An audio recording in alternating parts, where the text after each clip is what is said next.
Hey guys, welcome to my YouTube channel. I'm Lark, and as you can tell from the video title, I'm going to talk to you today about whether or not I quit my job in order to study for the MCAT. So because this is my first video, I want to tell you guys a little bit about myself. So I'm pre-med, I've been out of school for about 2 years, and since then I've kind of just been working and studying, trying to, take the MCAT and make my application as best as I can in order to maximize my chance of getting accepted to school. So I wanted to create this channel in order to help people who are like me, who are non-traditional, see that you can get into med school. And I'm not going to sugarcoat in this channel, okay? We're going to, everything's going to be real. I'm going to tell you real struggles, real experiences, and what I did to overcome them. So if you're looking for someone who got a 3.8 and a 515 on MCAT and at least took the MCAT once, like, this is not the channel for you. But if you're looking for someone who's like you, who's had to take the MCAT multiple times, who didn't get 3.5 or above GPA, but is still a good person at heart, still really wants to be a doctor, this is definitely the channel for you. So I wanted to make that clear that this is non-traditional of a channel, and I want to give people hope that those of us who aren't perfect on paper can still get into medical school because we have what it takes and we have the attributes of what a physician should be.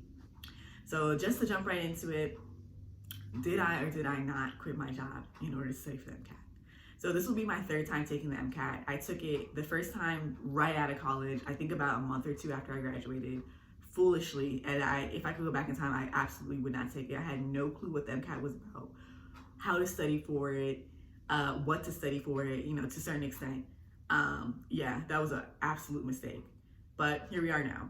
Second time I took it was about 2 months ago, and somehow I got the exact same score, and I'll explain that. So here we are, third time's a charm. So third time's a charm. So I'm gonna take it in a month from now, or a month and a half from now, in September. So the reason why I came to the decision of quitting my job is because I've spoken to my mentors, and the key thing that both of them highlighted was I work full time. So I work full time and I basically studied part time.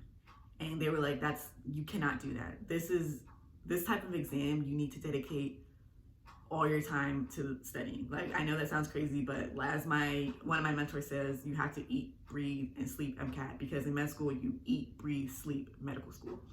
And it's just not something that you can study part-time for. If you do study part-time, you do need to stretch it out for a long period of time. I'm talking months. And even if you study full-time, you may need to stretch it out months, but you definitely need to stretch it out a lot longer if you're studying part-time. So that was my first mistake. Unfortunately, I need to work in order to pay for, necessities like bills and stuff like that. So I had to work, and so my MCAT studying kind of got pushed to the side, unfortunately. And, I saw that in my score. It was reflected in my score because my content was definitely there. I knew what I was talking about, but I didn't get to really focus in on my content as well as focusing on test taking skills. And I think, after speaking to my mentors, that's definitely something I lacked. And I think that's where I struggled in the most second time around. Having said that, when I was studying this second time around, because of work, I was mostly, I realized this now as I thought about it, I was mostly just trying to get through my schedule. So I paid for a schedule to be created by a party, and I pretty much was just like, okay, I get off work, I have X amount of hours to study, and until I have to sleep and then get up again for work. Let's just get through this. Okay, I have 60 questions to do today and 2 passages to read for cars. All right, let me knock this through. So I found that I was mostly getting through my schedule instead of trying to work through it and retain information and really review everything that I was going through to make sure that I had the content down to where I was able to explain it to somebody who knows nothing about medicine, and then some. So that was the biggest reason why I decided to quit my job, because I needed more time to dedicate to studying. I couldn't just study those 2 hours before work and then a few hours after I got work. Mind you, I didn't even mention this. I work at a biopharmaceutical company. I work 4 days a week for 10-hour days. And because we make life-changing medicine, I still physically have to go to the lab.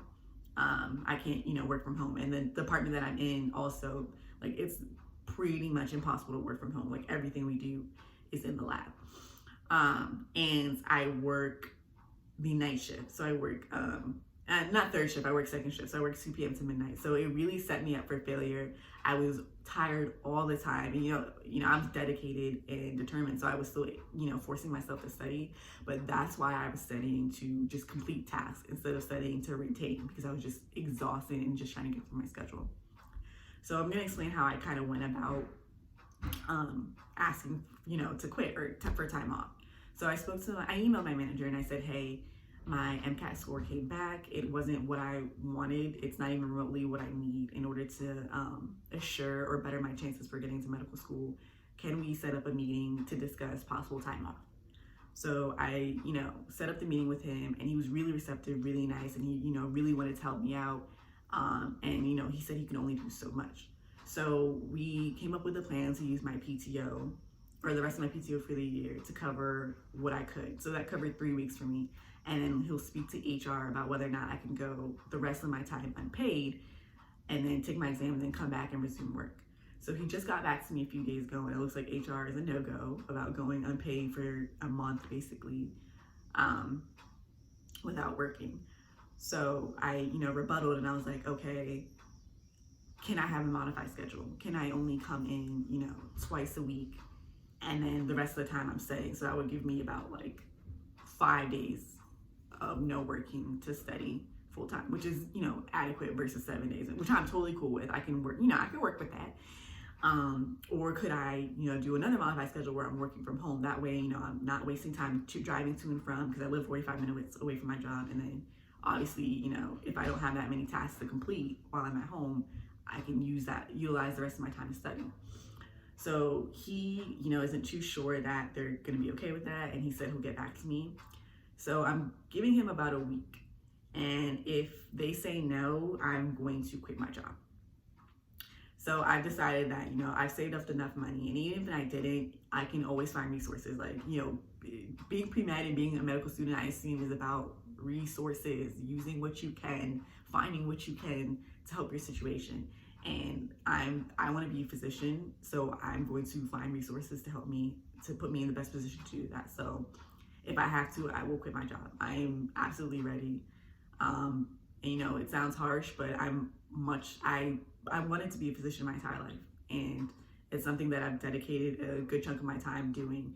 I've immersed myself in a lot of science and a lot of medical and clinical activities. And I keep finding that I'm the happiest when I'm the closest to medicine. I'm not practicing yet, but the closest to medicine.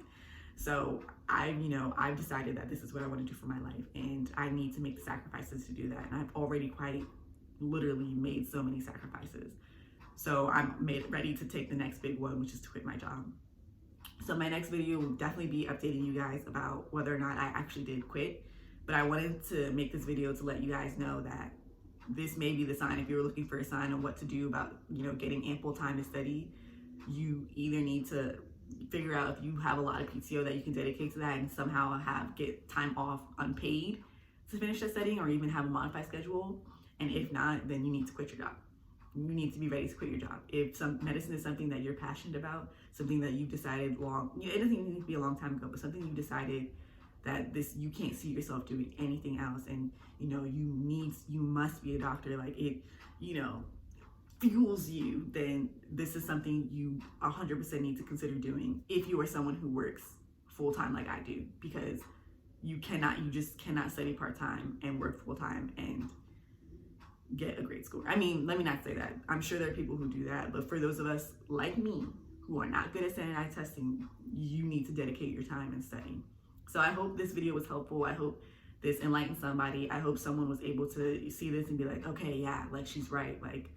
I just gotta go ahead and do it. I gotta take that leap of faith and study and just quit and just study. Because it's something I decided for myself too, and it's something that, is just necessary for some of us. And I can't wait to update you guys and let you know how that goes for you, how it goes for me. And I want you guys to let me know how that goes for you. But I'm sure that this will only bring me benefits, being able to have ample time to study. So my next video, I definitely want to talk to you guys about what I'm doing during this time off to maximize my score. So focusing on my test taking skills, filling in gaps in content, which isn't too much, but you still need to try and memorize, or not memorize, but know as much as you can for the MCAT. So I'm so excited to share that with you and share my journey with you and explain to you more how non-traditional my journey is and how non-traditional journeys can get, and how those of us with those journeys can still get into medical school and still be great physicians. So I think the next video, I'm either going to, explain to you my testing skills or really speak more about my non-traditional journey in case anyone is interested, and just to, give hope. So thank you guys so much for listening, and I can't wait to see you guys on my next video.